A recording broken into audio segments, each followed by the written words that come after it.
They were a couple destined to last. They were in it for the long haul. Their families became like families to one another.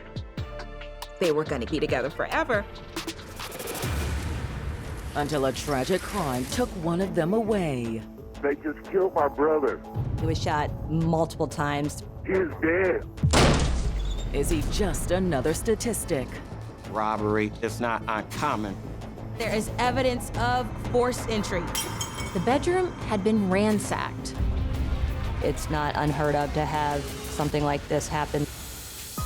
Or did this happy couple have a deadly secret? Sometimes one person in a relationship says, like, I want the bad boy. And he had some definite run-ins with the law. Oh, thank God you're here. She wanted to start crying and say she had nothing to do with it. You wonder how much of it was real and how much of it was a lie. She fucked up. She knows this.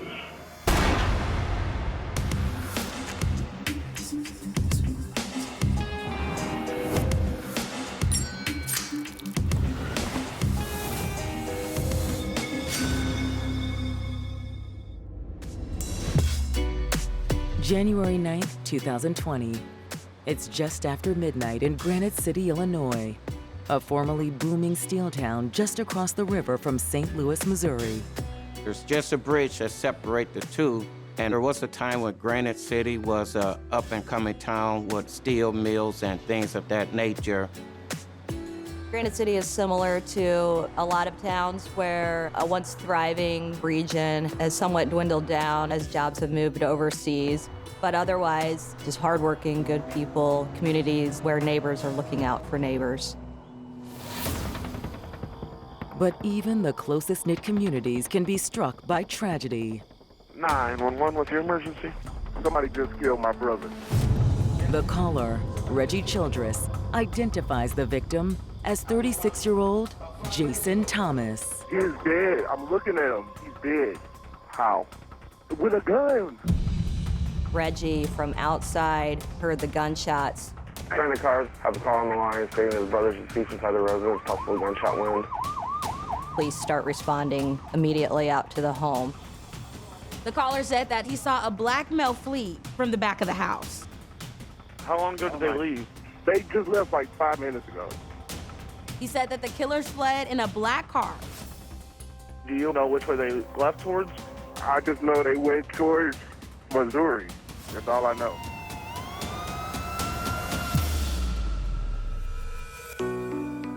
Jason Thomas and his little brother Reggie had grown up fast. They had to take care of their mother, who was chronically ill. They're put into these adult situations in which they have to make adult decisions, and they have to become the caregiver automatically overnight. For them to be in their 20s and have the burden and the responsibility of caring for their mother. It is so admirable that these young men would stick together and provide the best treatment and care that they could for their mother. Jason and Reggie were by their mother's side until the end. To lose their mother at such a young age, it drew he and his brother closer together. With the help of his extended family, Jason managed to put his shattered life back together. Jason's aunt owned a commercial cleaning business and gave him a job. Jason Thomas was a hardworking person and very close with his aunt. He was a very loyal person, dedicated to his job, his family, and those that he loved. And who he loved most was a woman named Christine Mills. Jason and Christine had known each other for a long time. Reggie and Christine actually did go to high school together. So Reggie knew Christine prior to Jason knowing Christine. They hung out, I think, in the same wide circles. It was through his brother Reggie that Jason reconnected with Christine. Hey, Reggie. Hey, Christine. Hey. You remember my brother Jason? I remember him. Does he remember me? How could I forget? She seemed like the perfect match for Jason. They reconnected and a romance blossomed. How come we never went out in high school? Well, I'm here now. He was in love with Christine. He maybe thought Christine might have been the one. And Jason thought, let's try this relationship thing. Before long, the couple took the next step in their relationship. What do you think? What's going on? So my mom owns the place, and she said we can rent it for cheap. Jason's family loved Christine and vice versa. You serious? Yeah. They were in it for the long haul. Only now, there may be no future for Jason at all. They just killed my brother. How? With a gun. Jason's brother has just called 911 and reported that Jason's been shot. When the dispatcher asked, "What is your brother's condition?" he said he's dead. When police arrive on the scene minutes later, they find Jason's brother Reggie waiting outside. The door's locked. I can't get in. Officers bust down the door to try and get to him as fast as possible. Jason! They found Jason's body sprawled out on the floor in a pool of blood at the bottom of the stairs. He was shot multiple times throughout his abdomen and chest. But the officers' most important clue from the crime scene will come from their lone witness. I know who did it. I know that I recognize that car from anywhere. The killer fled in Christine's car.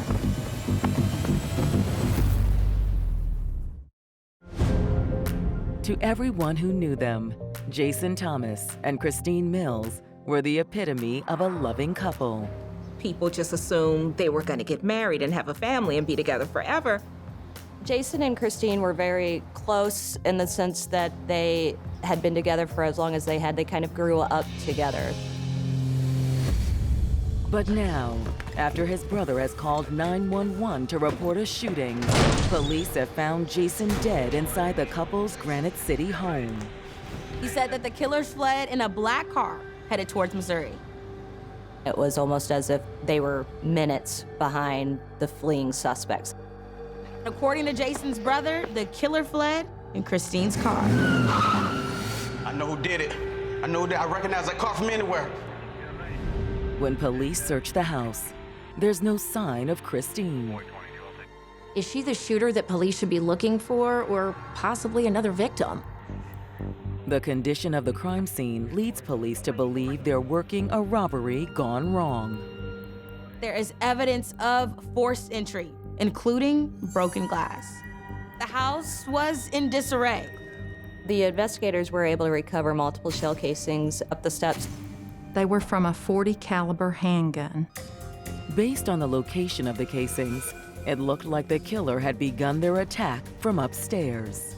The shooter was at the top of the stairs, and as Jason had entered the door, shot Jason. When detectives arrive on the scene, a theory begins to emerge. They speculated that Christine was possibly home when the burglar began their invasion. And after Jason arrived and the shooting occurred, he used Christine as a hostage and her car as the getaway vehicle. However, searching behind the house suggests there may be more to the story. Detectives discovered shell casings in the backyard. To detectives, it suggested that maybe more than one person was involved and that some sort of shootout occurred. With Granite City being in proximity to downtown St. Louis, there is a heightened level of crime in that area. You'll find there the same type of criminal activities that you find in a lot of municipalities. There's drug-related events, gangs, violent crimes. Unfortunately, it's not unheard of to have something like this happen. After issuing an APB for the alleged getaway car, detectives bring Jason's brother Reggie down to the station for a formal statement. Reggie was obviously distraught as to what just happened to his brother. I know this stuff is painful, but this is the best time for me and my guys to do the best that we can to get this to a conclusion right away. You understand what I'm saying? So by no means am I looking to make you feel worse, make this whole situation more traumatic for you than it needs to be. All right? Whereas it's a necessity to obtain statements from all of the witnesses The human side of it is that oftentimes as they're giving their statement, they're reliving it. There's a tremendous emotional task involved. My heart breaks for Reggie. There's just an incredible amount of trying to make sense of it all.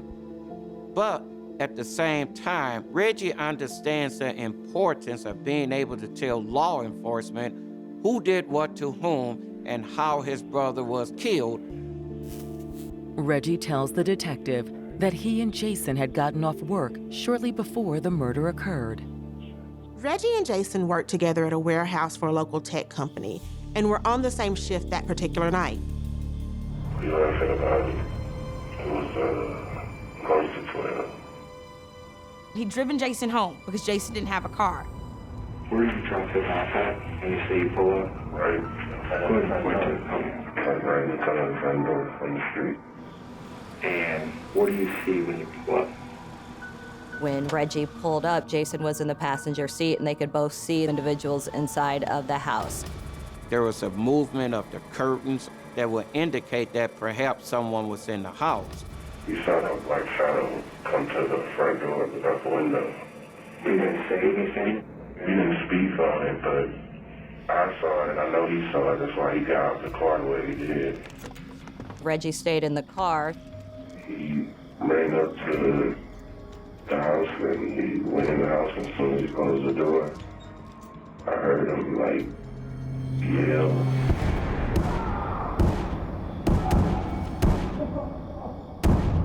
And then Reggie heard the gunshots. However, the gunshots weren't all Reggie heard. Then I heard her scream like, "Why did you do this?" Reggie said he knew right away that it was Christine's voice that he heard. How well do you know her? You've been around her for a while? Yeah. So it'd be safe to say that you know her voice when you hear it? Oh, yeah. Maybe detectives were right with their theory that Christine had been kidnapped from the scene. Or did she have a more sinister role in Jason's demise? Hey, I just broke up a couple weeks ago. Christine ended up running off with another man. And according to Reggie, the new boyfriend had been threatening Jason. The guy, he been like taunting him, like calling his phone, like to my brother, like, I'm gonna come over there and I'm gonna kill you. Look, you stay away from Christine.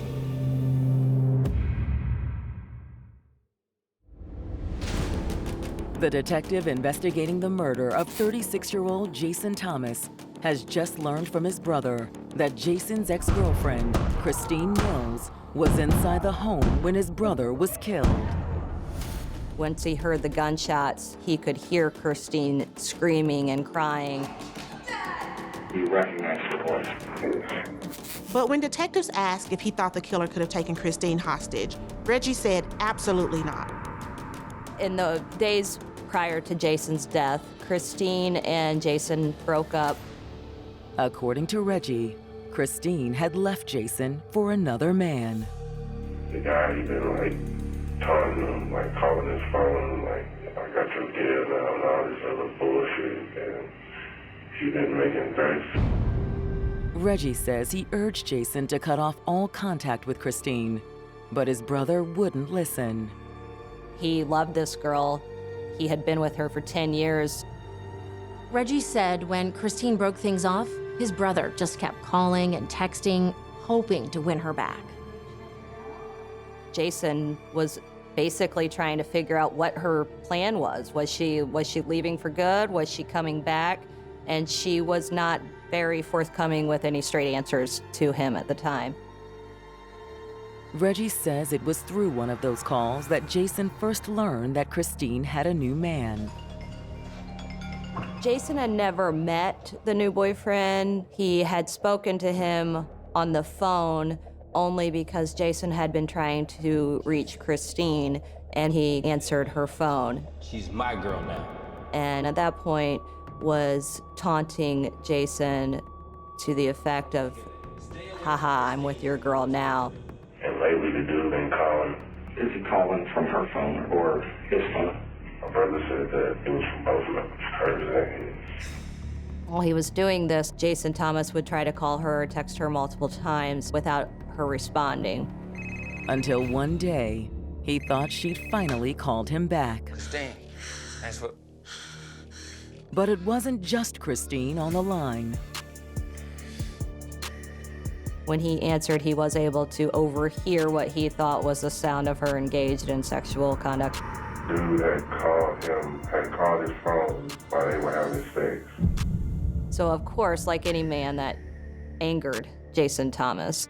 However, there's no evidence that he ever made any threats toward the new boyfriend. But according to Reggie, Christine's new boyfriend's behavior continued to escalate. Dude being whoever he is just trying to be on some gangster shit, trying to say I'll kill your ass and all this other shit. Not that Jason or his brother took the threats all that seriously. Now that Jason is dead, the detective figures those threats are the key to solving his murder. The gentleman who's called your brother threatening him, taunting him, ever call your phone? No. Do you know when the last time he ever called him? Yesterday. Were you there when he called? He just told me about it. And Reggie has proof to back it up. Reggie's phone, it's full of text messages between him and Jason talking about the mysterious boyfriend and his threats. What I want to do is start my evidence chain that this dude is fucking with him. So let me get my camera and take pictures of it. After confirming his account of the boyfriend's alleged threats, the detective asks Reggie to walk him through the events of the shooting. That's how make sure I have it right. I'm just closing my eyes to vision. Yeah, you see movement in the house. Reggie said he thought it was Christine in the house when they pulled up. Christine left her pets and her belongings at the home. Jason was still caring for Christine's cat. Christine would, from time to time, go back and forth to pick up a few things here and there. Yeah, I always try to come there when, my brother's not there, like when we be at work or whatever. So Jason ran up to his front door, opened the door, walked inside. The minute he closed the door, I heard gunshots. And I heard him yell. I'm guessing because he getting hit. How many shots did you hear? 5 or 6. Reggie tells the detective he stayed in the car after hearing the shots. Reggie must have been in paralyzing fear. I pulled my car up a little bit to see what's going on in the back, because I'm still thinking the worst of all the shots I just heard, and I didn't hear my brother or see him come back outside. That's when Reggie says he saw 2 figures flee out the back door of Jason's house. Trying to put 2 and 2 together, you know what I'm saying? And I see her running to her car. I know it was another person. I only saw a part of him. What did he look like? A black guy. Black guy, to see any hair, twisties, dreads, sword. I did that. He watches as the vehicle flees. According to Reggie, there was no doubt that Christine was driving. Do you see anybody else in the car other than the 2 of them? No, I just know it was 2 people. Reggie says that after watching Christine and the mysterious male drive off, he ran up to the front door of the house. Jason! I couldn't open it. The door had been locked by somebody inside of the home, so he was not able to reach his brother, and he watched as his brother lay there dying. I tried to get in, but the door was locked, and that's what I called. But investigators aren't sure Reggie is telling the whole truth. The scene, other than like this, kind of tells a story sometimes. And there's a couple things that I thought were kind of odd. Did you ever go inside the house? Tonight? Mm-hmm. You just looked through the window and saw him? Well, the only thing that I thought was odd was there are multiple shell casings in the backyard. Reggie suggests that maybe the killer dropped them as he fled the scene. But detectives suspected something else. but I gotta ask because I wouldn't be doing my job. Just run in the backyard and shoot back at him. Detectives told Reggie, listen, if you had shot back, we wouldn't blame you. It was your brother. However, one question still remains. Was Christine involved or not? What Reggie supposedly heard her say at the scene suggests she didn't know what was going to happen. She screamed, "Why did you do this?" Was it before or after the gunshot? After the gunshot. Still, Christine had also fled the scene with the suspected shooter. Based on Reggie's interpretation of everything that had happened, she went with this person willingly. Is she a gangster or is she? She tried to be, but she alone started crying and said she had nothing to do with it. Reggie told the detectives not to fall for Christine's innocent act. She was making 32.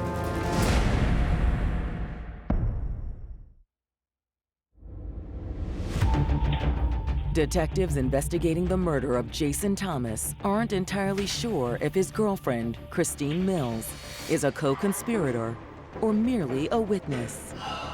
According to Jason's brother, he heard Christine inside of the house just seconds after someone shot Jason several times.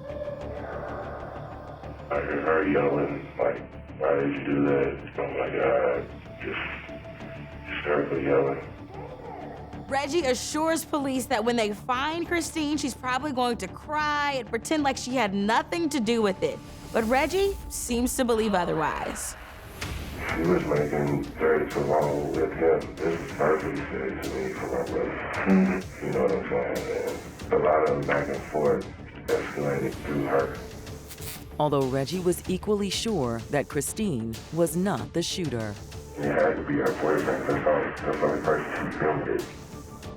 There is one problem, though. Reggie did not have a lot of the necessary information as far as determining who that boyfriend was. Who does she hang around with? You know, anybody's name that she hangs around with? Oh, but I could definitely find out.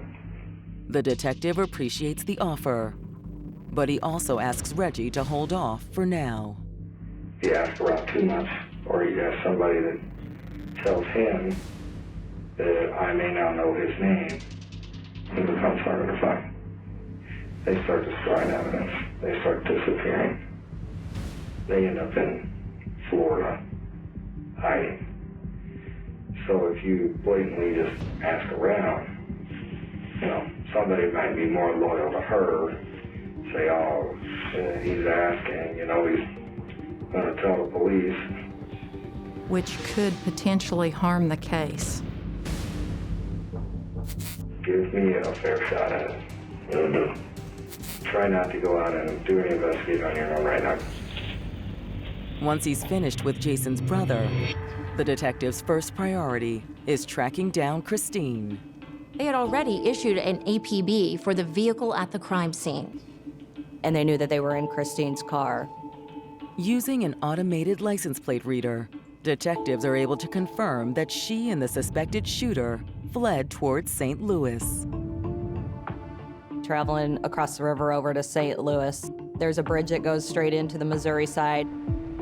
There was an automated license plate reader on the McKinley Bridge that connects Granite City to North St. Louis.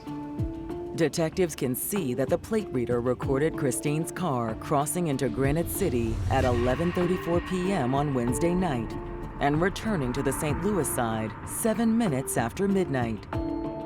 That fit exactly within the time frame of the murder.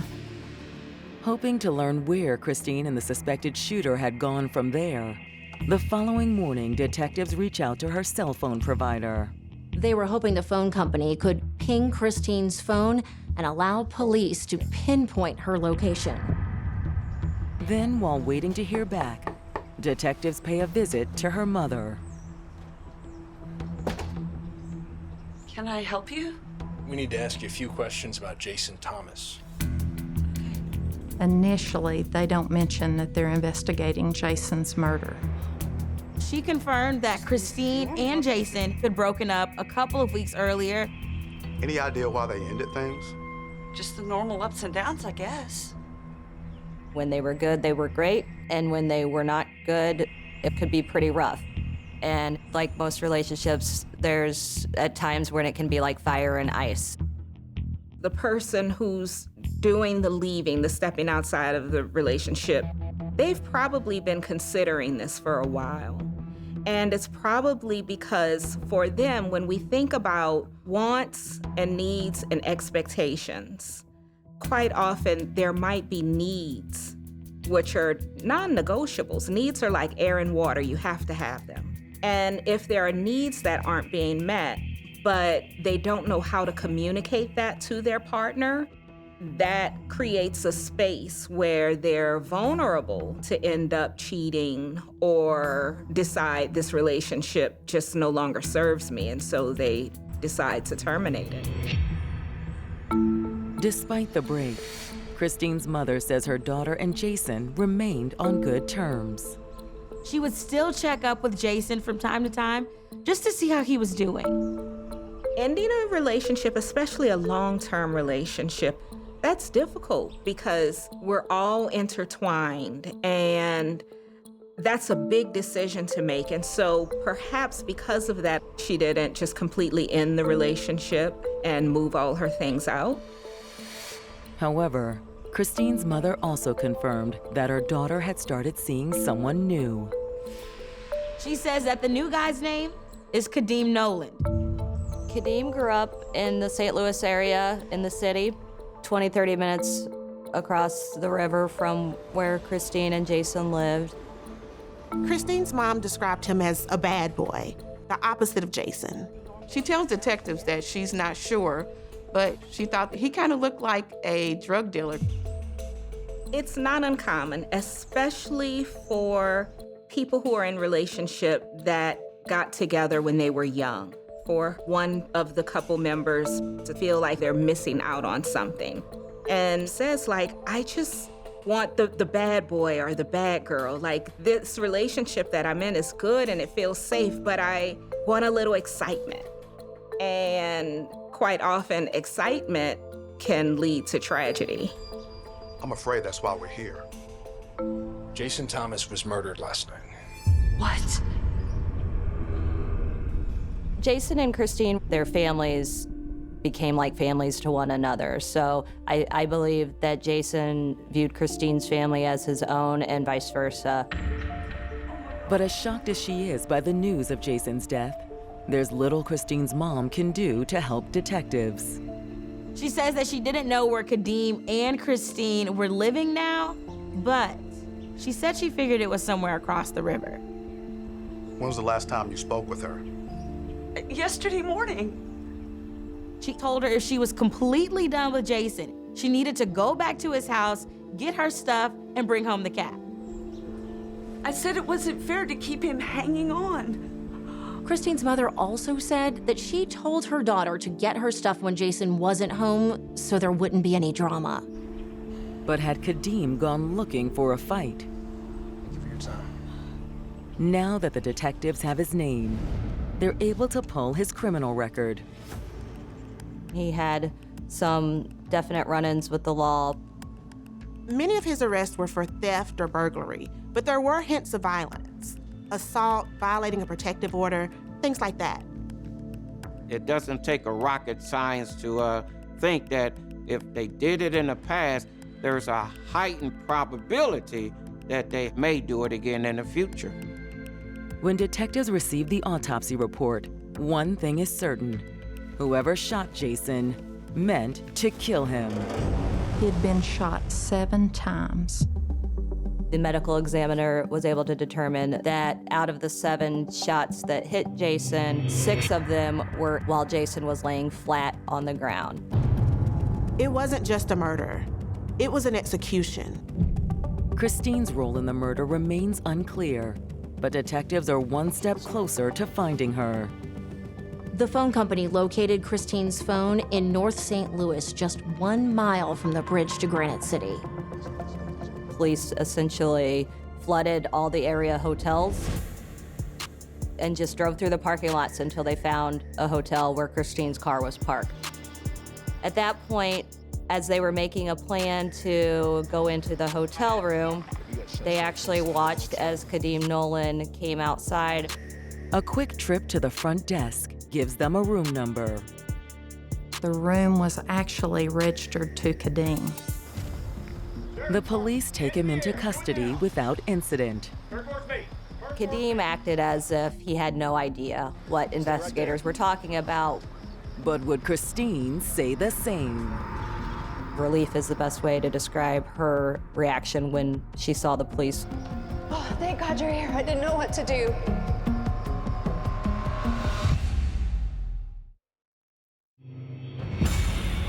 Granite City police have just arrested Kadeem Nolan for the murder of Jason Thomas. And Jason's ex-girlfriend, Christine Mills, appears glad that her brief time as a fugitive is over. Her statement was something to the effect, wow, I'm so glad and so thankful that you are here. She was scared, obviously, and worried for herself and her involvement in all of this. But she did seem relieved to police. Despite her relief, Christine's ordeal is only beginning. She may have been acting like an innocent bystander, but that's exactly what Jason's brother Reggie predicted. While officers transport Christine and Kadeem to the station for questioning, detectives search their hotel room. They found a .22 rifle and a .40 caliber handgun. One of them was under a mattress, another was hidden inside the toilet. The .40 caliber, which detectives found inside the toilet tank, was a match for the shell casings detectives recovered at the crime scene. The search at the hotel complete. Detectives return to the station, where Kadeem says he's willing to talk. Kadeem told the detectives that he had never been to Granite City, Illinois. He had no idea where Granite City, Illinois was. Where? The town right across the river?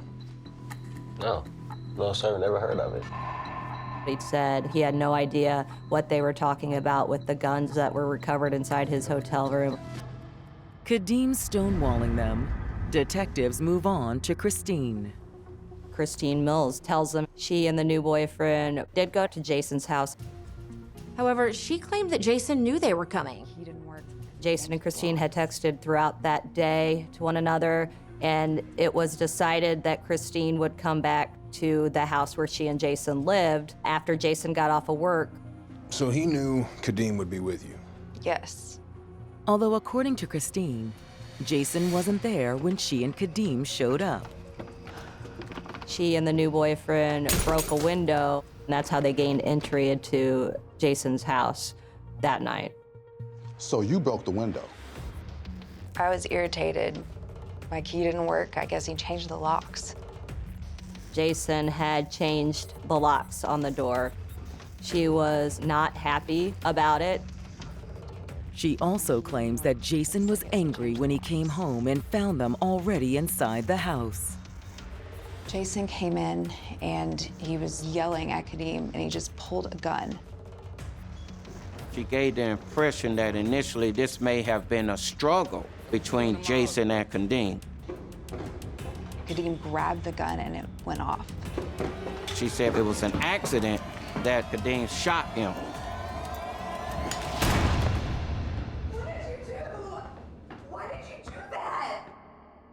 Detectives start getting all these different versions of events, so they knew that Christine was clearly lying.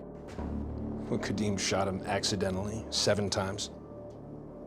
Even if somehow law enforcement had thought that maybe the first shot was an accident, you don't accidentally shoot 6 more shots.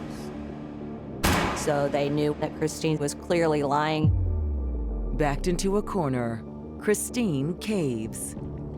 She ended up telling the truth to police. Kadeem, he had a big problem with Jason. It seemed as if Kadeem Nolan was really instigating the taunting toward Jason. Look, you stay away from Christine. She's my girl now. However, Christine also claims that Jason wasn't the only target for Kadeem's rage. He would be angry with Christine for taking Jason Thomas's phone calls and became violent with Christine over that. Despite the warning signs, Christine didn't leave Kadeem. In an unhealthy situation or unhealthy relationship, it's best to go ahead and get out of the relationship immediately. Kadeem had been supplying Christine with drugs. She had some stumbles along the way where she had lost track of kind of what her goals in life would have been, and unfortunately turned to other things. She just got caught up. I think it got bigger than she could deal with or she could handle. Christine says that she and Kadeem were both high when they headed to Jason's at around 11:30 that Wednesday night. So why'd you go over there? To get the rest of my stuff. They got there and discovered her key didn't work, so they decided to break in. She says they were still upstairs when Jason and his brother pulled up out front. Somebody's here. Jason and his brother arrived at Jason's home, and Kadeem went out of the bedroom. Did he have a gun? I don't know. I was trying to chase the cat. Jason had a number of guns inside of his home that belonged to him. The detective suspected Kadeem had found it when they were going through the bedroom collecting Christine's stuff. Then all of a sudden there was a shot that rang out. Kadeem opened fire on Jason pretty much the second he walked into the door. Not only did Kadeem shoot Jason once, but he continued to shoot him. What did you do? Why did you do that? Her story corroborated what Reggie had told police. Jason, oh my God, I'm so sorry. Unfortunately, there was nothing that she could do. And even if there had been, she says Kadeem wouldn't have let her. Kadeem basically said, hey, listen, we got to get out of here. She was scared, obviously, and I think at that point she thought she would be next. You didn't put him up to him? No, Jason didn't deserve that. But is it the truth or just another lie? She'd already tried to claim the shooting was an accident. She admitted to police that she had lied because she was scared of what Kadeem would do to her if she were to tell the truth. And that she could prove.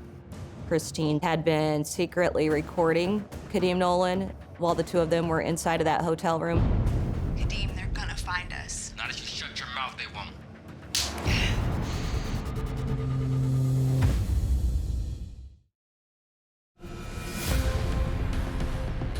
Jason Thomas's ex-girlfriend, Christine Mills, claims she was taken completely by surprise when her new boyfriend, 27-year-old Kadeem Nolan, ambushed Jason inside his house.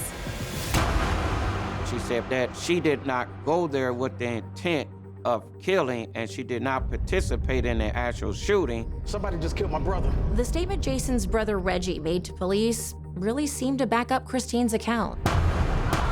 Once he heard the gunshots, he could hear Christine screaming and crying. Why did you do that? And asking, what did you do? Why did you do that? But does that let Christine completely off the hook? Christine definitely bear responsibility for things that occurred that day. The whole concept of going over at 11:45 p.m. at night with the new boyfriend just set the atmosphere for something bad to happen. Then, after the murder, Christine had fled the scene. What she should have done is immediately dialed 911 and tried to get help or medical treatment there as soon as possible. Christine says she had no choice and offers detectives what she says is proof to back up those claims. While they were hiding out at the motel after the murder, Christine had been secretly recording Kadeem on her cell phone. Those recordings indicate that Kadeem was threatening her if she were to say anything. Kadeem, they're gonna find us. Now that you shut your mouth, they won't. Be quiet. She had him on the audio recording, hitting her, beating her. She was crying. She was clearly terrified of Kadeem at that point. It isn't enough to get Christine completely off the hook. but the prosecutors do make her an offer. She was lucky enough to get a plea deal. She ended up pleading guilty to the charge of obstruction of justice. In exchange for her testimony, she receives a 6-year sentence. She did receive the maximum penalty under Illinois law for that charge of obstruction of justice. When Kadeem goes on trial in May of 2021, prosecutors open the case by arguing that Kadeem killed Jason out of jealousy. It was Kadeem's intention that Jason would no longer be in the picture. In Kadeem's mind, perhaps he thought, I would have Christine to myself. And when Kadeem saw Jason and his brother pull up outside the house early that Thursday morning, he saw his chance. Somebody's here. Kadeem armed himself with Jason's own gun. Moments later, Jason walked in the door. Before he knew what happened, Kadeem Nolan, from the top of the stairs, shot him as soon as he walked into the door, not once, but 7 times.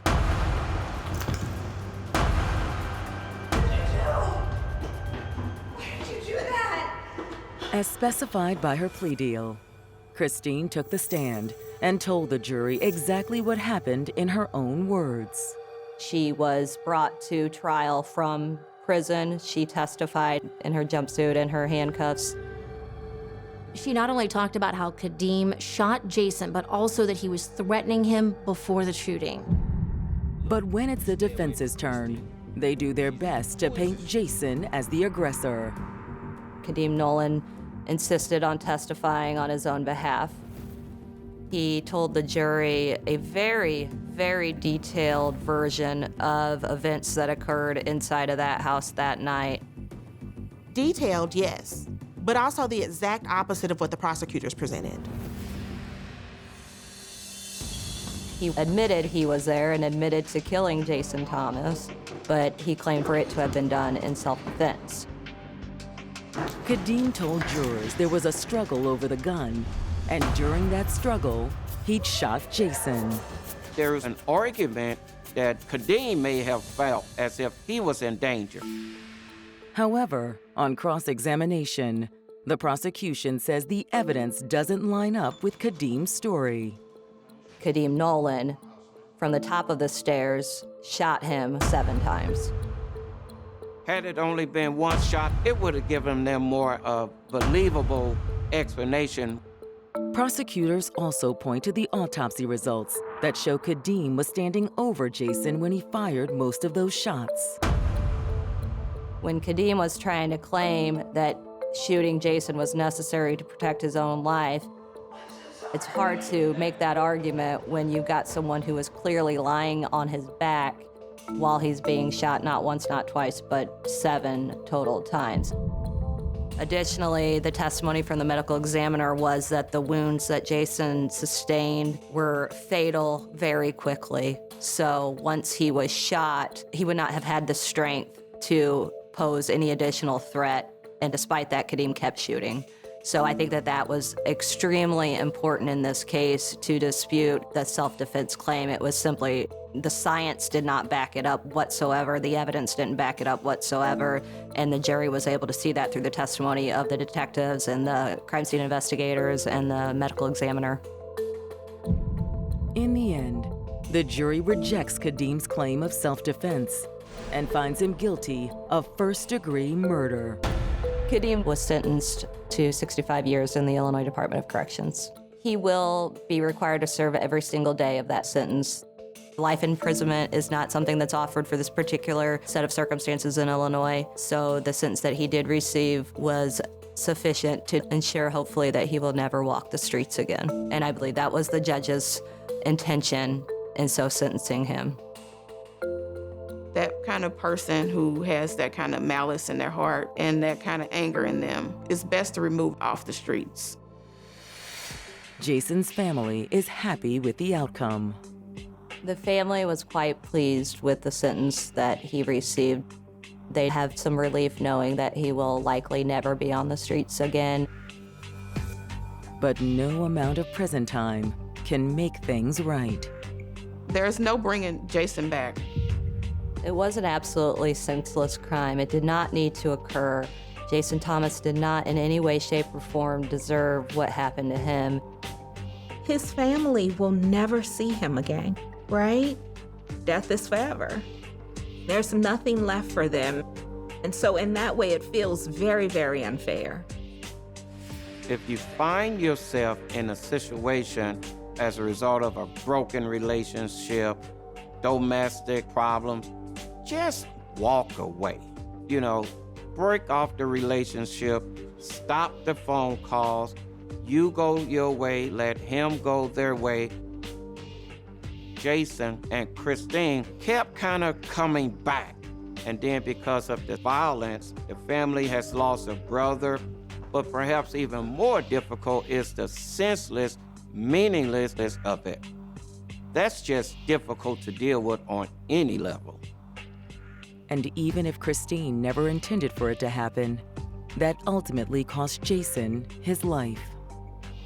If you are in a relationship and you are unsure about whether or not you want to be in this relationship or you're just feeling like you want to try something different, I would hope that hearing the tragedy of this case would say to an individual who might be in a similar situation, perhaps it's best to just end it. Just walk away. We can only control our own actions. We never know how someone else might respond.